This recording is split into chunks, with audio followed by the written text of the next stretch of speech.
Ladies and gentlemen, my name is Eric Hovind. I just don't know if I can contain myself. I wanted to let you know that it's recently come to my attention that I'm the winner of a very prestigious award. This is a huge honor for me because, as you know, being a Christian, it's my desire to reach out to the lost and dying people of this lost and dying world and show them how they can be restored back to their Creator. My goal is to strengthen the faith of believers and win the lost to Christ. So that makes two types of people that I deal with on a daily basis. But somehow, by the grace of God, while focusing on these, I've stumbled upon a third type of audience. The atheist, agnostic, antichrist, God-hating YouTubers of the world. Very cool. Now, for those of you not in that group, did you know that the atheist, antichrist, God-hating YouTubers like to get together every year and hold a contest where their winner gets the beautiful and coveted Golden CROCODUCK Award? Now, for those of you who don't know, the Golden CROCODUCK is awarded by the atheist, agnostic, antichrist, God-hating YouTubers for the biggest breach of the 9th commandment in the pursuit of the creationist cause. The 9th commandment, of course, is the one about lying. And this is the part that seems a little bit strange to me. As a Christian, I know lying is wrong. Right? Lying is still wrong, right? Yeah, okay. I even know why lying is wrong. Because God is not a liar. And we were made in His image to be like Him. But then sin came into the world, and death by sin, and, well, you know the story. Because God is not a liar, Christians try not to lie. Now, don't misunderstand. Being a Christian doesn't mean that we're not capable of lying. It just means that we have a basis for knowing that it's wrong.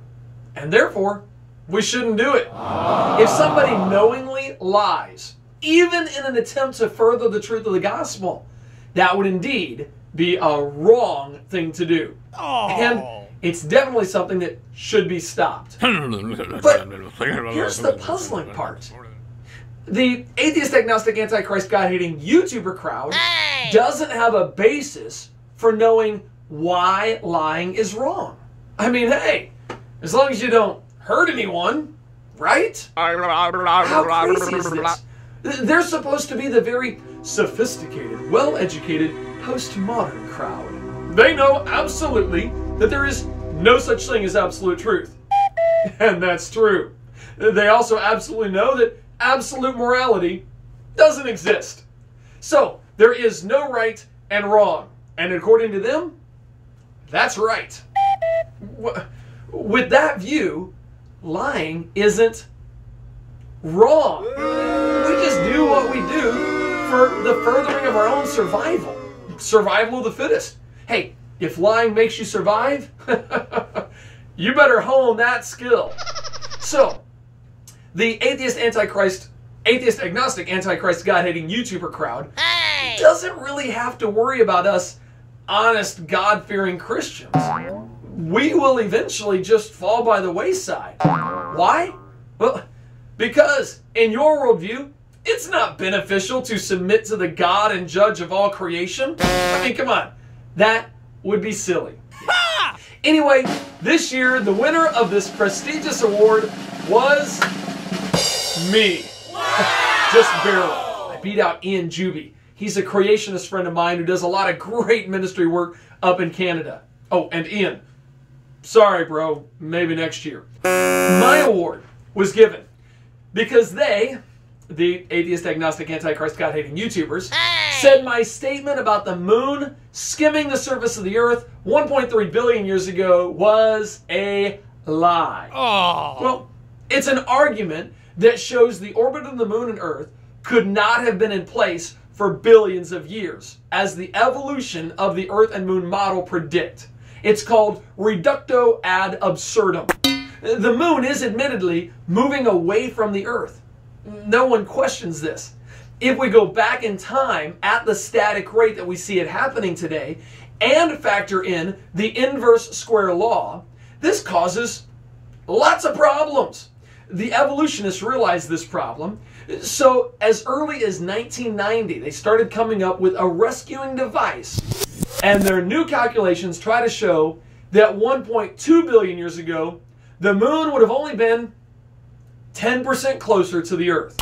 Well, while I do question some of your quick wording, we can see how many tides were laid down in a year based on coastal sediments and how many days were in a year to see how fast the Earth was spinning.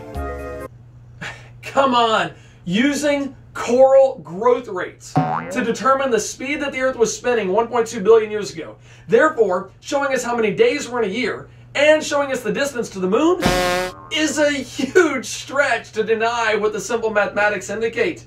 While I admit that I was using a bit of hyperbole to say that the moon was skimming the surface of the Earth, it doesn't negate the huge problem that the evolution model has for the formation of the Earth and moon. Even at 10% closer, you have serious problems. Reductio ad absurdum. Whatever the case, the evidence alone is never going to change the mind of somebody who doesn't want to believe a certain thing. There's no way to reason with the unreasonable. It always ties back to the no true Scotsman fallacy. Hamish says that Scotsmen don't put sugar on their porridge. But Angus puts sugar on his porridge. To which Hamish replies, well, no true Scotsman puts sugar on his porridge. Bob says, there's no evidence against the Earth being billions of years old. To which Fred says, but the moon is receding a little each year. Go back in time, and the Earth-Moon orbit can't be billions of years old. To which Bob replies, well, that's not true evidence against the Earth being billions of years old. Or how about this one? Bob says, scientists don't believe in divine creation. Fred says, but Dr. Lyle and Dr. Faulkner are scientists, and they believe in divine creation. To which Bob replies, well, no true scientist believes in divine creation. Look, bottom line, the heavens declare the glory of God. That which may be known of God is manifested in them. God has shown it to them. From the miniature microscopic view of the tiniest atom, all the way out to the unfathomable depths of the incomprehensible void of space, God's handiwork is clearly seen. God created everything that exists, and He upholds it by His unending power and majesty. The atheist, agnostic, antichrist, God-hating YouTuber is without excuse. Let's face it. If you truly believed that lying wasn't a problem, then you wouldn't have gone through all the trouble of presenting me with this award. And for that, I thank you.